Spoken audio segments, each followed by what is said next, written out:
Meteorologist Matt Engelbrecht joining us here, and we're starting with a little bit of some of the rainfall that's fallen through a big part of the country over the last few days. And we've already mentioned the snow and the snowpack. Well, there's going to be some warmer air out there, so anticipate some heavier rain up through the Mississippi Delta as well as towards the Canadian-United States border. And we're getting into the Dakotas with 1 to 2 inches of rainfall possible. And it's just not the Dakotas that could potentially see some heavy rainfall since we're transitioning out of summer into fall and fall into winter. With the warm air that's still out there, these strong low pressure systems can easily pick up moisture from the Gulf of Mexico. And that's why we got these streaks in Texas and Oklahoma, more of the reds, even into the purples. 4, 5, even 6 inches of rainfall will be possible into Oklahoma and back up here to the north as we wrap in some of that tropical moisture.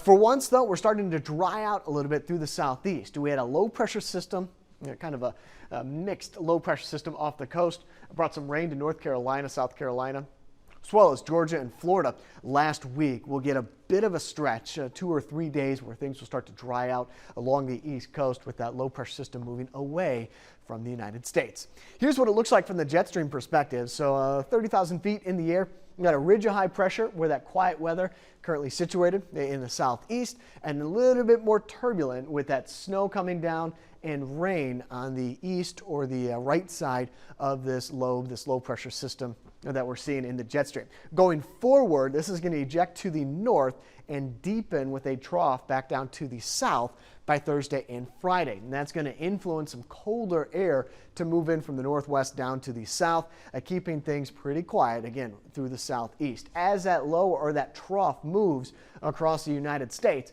we're anticipating a nice little cold air outbreak where you see the yellows and the greens and the blues back up here to the north. The first real taste of fall across the United States, as it has been well above average. Ridge starts to build in on Sunday and Monday. I say a taste of fall as this exits to the northeast, because with a ridge building back in Sunday, Monday, and Tuesday of next week, you're going to see those temperatures come back up. Notice how far north some of these white lines get going forward. Start to even out a little bit more zonal with a clipper system by next Tuesday and Wednesday.